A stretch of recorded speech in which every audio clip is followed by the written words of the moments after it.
Chefs, what's the worst thing a customer has done in your restaurant? My only waitress called out sick on a Tuesday. Normally it's our slowest day, so I wasn't worried. I put on an apron and decided to work the floor myself.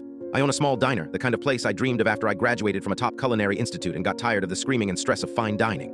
Around noon, he walked in. I recognized him immediately from his smug profile picture.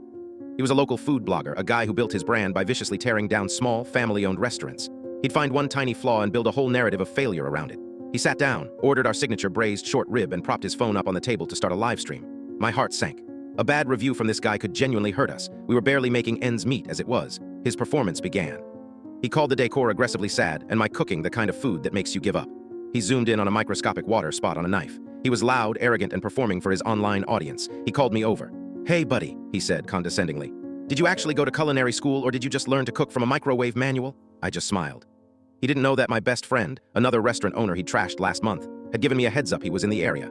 I had spent the entire previous night on the Wayback Machine, an internet archive, digging through the earliest versions of his blog from 10 years ago.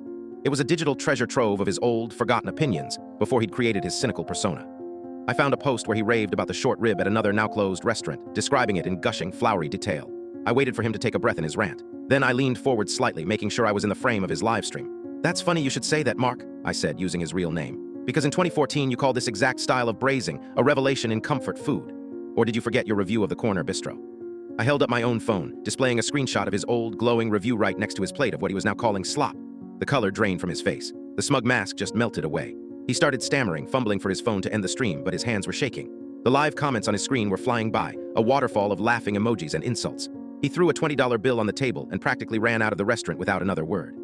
The live stream was screen recorded by hundreds of people. And for about a month, you couldn't go to a restaurant in this city without hearing someone ironically call their food a revelation in comfort food.